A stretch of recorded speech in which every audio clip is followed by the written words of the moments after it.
मैं धर्मेंद्र कुमार आपका स्वागत करता हूं हमारे YouTube चैनल सत्य सत्य में, जो आप तक पहुंचाता है चापलूसी नहीं संवाद जनता का सत्ता के साथ। आज हमारे साथ हैं रेशम सिंह जी, संयुक्त किसान मोर्चा श्योपुर।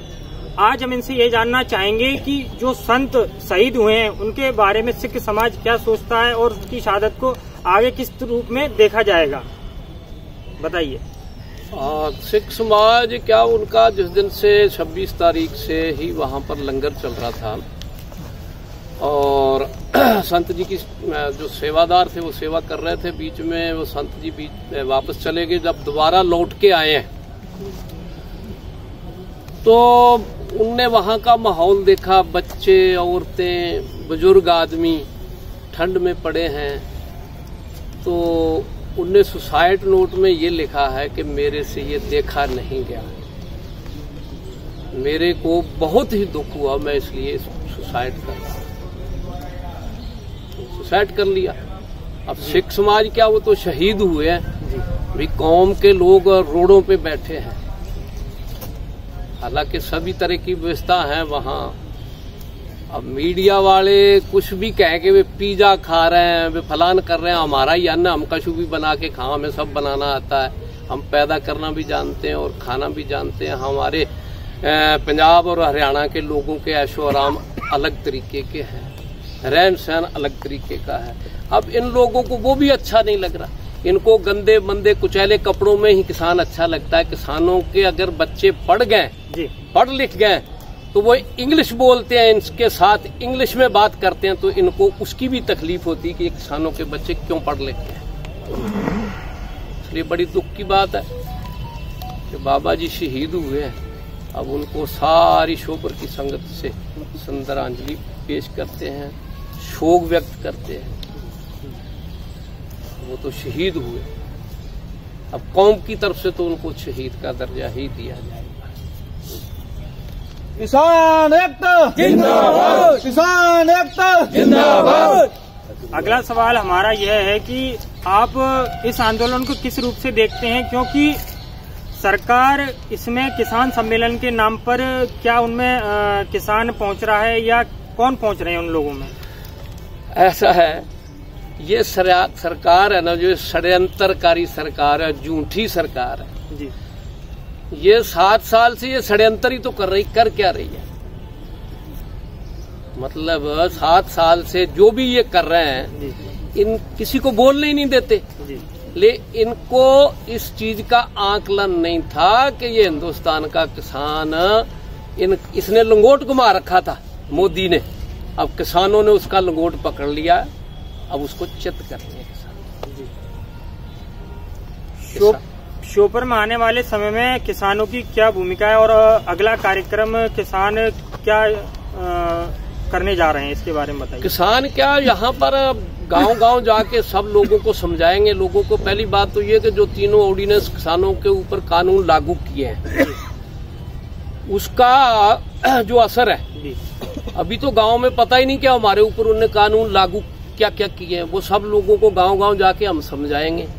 जैसे अभी उदाहरण के तौर पे ये 6 महीने से 4-5 महीने से लागू हुए हैं। 4-5 महीने से लागू होते ही व्यापारी तो इतना सातर है, उन्हें स्टॉक करके आलू का और प्याज का स्टॉक तुम्हारे सामने है। अब आने दिनों में कंपनियों के पास, कारपोरेट के पास सब ये चला गया। उसके बाद जो आज की तारीख में अडानी अंबानी का जो लेवल लगा हुआ आटा 43 रुपया है, हमारा क्यों 15 रुपये बिक रहा है। किसान की बहुत बुरी दुर्दशा हो जाएगी, किसान की नहीं आम लोगों की हो जाएगी। ये कंपनियां स्टॉक करके उसके बाद शॉर्टेज करके, जैसे उदाहरण के तौर पे हर साल हमारे यहाँ खाद की शॉर्टेज आती है, लेकिन खाद सब खेतों में डलती है, लेकिन शॉर्टेज करके 266 रुपए का कट्टा 350 का देते हैं ये व्यापारी। और जब बड़े लोग आ जाएंगे, देखो सबसे दुर्भाग्य की बात यह है कि कोई बलात्कारी वो कोर्ट में जा सकता है, बैंक डकैती करने वाले कोर्ट में जा सकते हैं, और कानून ऐसा बना दिया कि किसान का कोर्ट में जाने का अधिकार भी छीन लिया, उसको एसडीएम देखेगा जी। इससे बुरी बात और सारी दुर्भाग्यपूर्ण बात और क्या होगी? सब मतलब पहला पॉइंट ये देखो, मतलब हम कोर्ट ही नहीं जा सकते। बलात्कारी कोर्ट जा सकता है, डकैती देने वाला कोर्ट जा सकता है, गुंडे बदमाश कोर्ट जा सकते हैं, कुकर्म करने वाले कोर्ट जा सकते हैं, लेकिन किसान कोर्ट नहीं जा सकता। इसमें कुछ लोगों का ये सुनने में आ रहा है कि जो कानूनों के विरोध कर रहे हैं वो किस किस के विरोध कर रहे हैं, और इसके बारे में आप अपनी बात रखिए।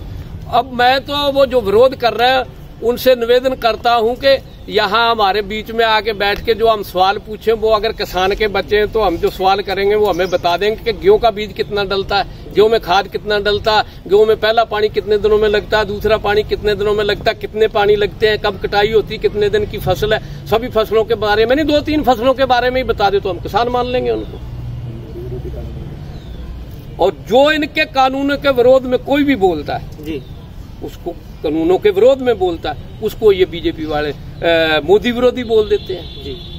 मोदी विरोधी, देश विरोधी। तो मतलब जो ये बोलते हैं वो असल है, जो दूसरे बोलते हैं वो गलत है।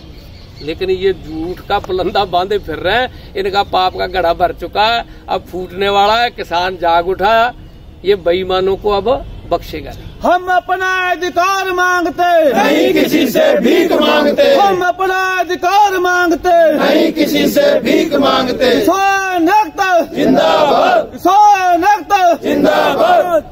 हमारा अगला सवाल ये है कि जो किसान आंदोलन चल रहा है उसमें नेता क्यों नहीं समर्थन दे रहे, जैसे जो चाटुकार नेता हैं और भी जो ईमानदारी से राजनीति करते हैं, जो ईमानदार लीडर हैं, उनको कैसे इस आंदोलन में सहयोग मिलना चाहिए, उनको सहयोग देना चाहिए? अब वो सहयोग तो देना चाहिए, लेकिन अभी उनकी भी जमीर सो रही है, जमीर मरी नहीं है, सो रही है, लेकिन जागेगी। अब कब तक जागेगी अब ये वो ही जाने। लेकिन ये पाप के भागीदार ना बने। ईमानदार नेता भी बहुत हैं, हम ये नहीं कह रहे कि सारे ही बेईमान हैं। जिस दिन उस दिन वहां मीटिंगें चल रही थी, आप लोगों ने टीवी पे देखा होगा जी। ये जो कमेटी बनी है 3 मेंबरी, नरेंद्र सिंह तोमर जी, पीयूष गोयल रेल मंत्री, एक ज्ञानी जी जो पंजाब के मंत्री थे, कोई 3 मेंबरी कमेटी बनाई है। किसानों के सामने उनको बात नहीं आती थी जब वो सवाल करते थे, बार बार 10 मिनट के बाद 15 मिनट के बाद बाहर जाके फोन लगा के जाने किससे बात करते थे। अगर ये कमेटी बनाई थी तो कमेटी किसानों के साथ चर्चा करके उस निपटारा करती ना। जब इनके पास पावर ही नहीं है तो कमेटी बना के बैठे क्यों भाई वहां? और जब आका का आदेश ही पालन करना तो आका को बैठाते खुद क्यों गए? ये प्यादे हैं जी, ये प्यादे हैं। जो भी कमेटी बनी है ना, ये नाम के मंत्री है, इनके हाथ में कुछ नहीं है। जो 5 मीटिंगों में हुआ है वो पब्लिक के सामने। ये झूठा किसान सम्मेलन कर रहे हैं। अरे दादा, किसान सम्मेलन तो किसान तो दिखा नहीं कोई वहां। किसान तो तुम्हारे ग्वालियर के, भिंड के, डबरा के और शिवपुरी के, शोकनगर के सारे वहां बैठे। पलवल बॉर्डर पे जाके 5-7 हारा, उन्हें दोनों तरफ से, पहले एक तरफ से बंद था, अब दोनों तरफ से बंद करिए। तुम सम्मेलन करते फिर रहे हो। और देखो सिंधिया जी परसों दूसरे मंचों पे बोल रहे थे कांग्रेस पे बेईमान है ये, आज बीजेपी के मंचों से बोल रहे हैं कि कांग्रेस बेईमान है। ये इनका क्या आचरण है? क्या इनके बुद्धि भ्रष्ट हो गई कैसे? कल क्या को बोल रहे थे और आज क्या बोल रहे हैं? हमें कोई टिकट लेना है कैसे? हम तो सच कहेंगे। दुखी किसान रहेगा धरती पर तूफान रहेगा, जब तक दुखी किसान रहेगा धरती पर तूफान रहेगा। जो समय आपने हमें दिया उसके लिए हमारा चैनल आपका धन्यवाद देता है। नमस्कार। हम भी आपका मीडिया वालों का धन्यवाद करते हैं, जो हमारी किसानों की आवाज है जो दूर दराज तक पहुंचाएंगे, हमारे क्षेत्र में जाएगी। हम क्षेत्र के किसानों को भी हाथ जोड़कर विनती करते हैं कि इस आंदोलन के में सहयोग दें और इस आंदोलन को बड़ा करें। जो हमारे वहां पर किसान लोग बैठे हैं उनका समर्थन करें, वहां जाएं। वहां कुंभ का मेला भर रहा है, वहां महाभारत के बाद ये दूसरा मेला है। वैसे नहीं जा रहा तो जाके दर्शन करके जरूर आए। जो बीजेपी के नेता है कि किसान वहां बैठे हैं कि इनके सम्मेलनों में घूमते फिर रहे हैं। मैं बीजेपी के नेताओं से पर्सनल कहना चाहता हूं कि वहां कांग्रेस तो साइलेंट बैठी है, वो तो पक्ष की भूमिका भी नहीं निभा रही। मतलब बोलना चाहिए ना उनको कि किसान, वो भी नहीं बोल रहा है। लेकिन बीजेपी के नेता फड़फड़ाते फिर रहे हैं। ये वो कुंभ के मेले में दर्शन कर रहे हैं, गिरिराज जी जाते हैं, थोड़ा आगे चल जाए, पलवल पे देखा है, कुंडली बॉर्डर पे देखा है, जयपुर वाले बॉर्डर पे देखा है, दर्शन करके तो आए। वहां भगवान बसता है। ये जो आंदोलन शुरू हुआ ना, इसमें सबसे बड़ी शक्ति ईश्वर की है जी। इतना बड़ा भगवान कभी ना हुआ और ना होगा। भगवान है कि जैसे महाभारत के बाद अगर जो जन समूह विशाल देखने को मिलेगा, कुंभ के मेले में जो जन समूह देखने को मिलता था, वो जन समूह दिल्ली बॉर्डरों पर देखने को मिल रहा है। नमस्कार। भाई तारा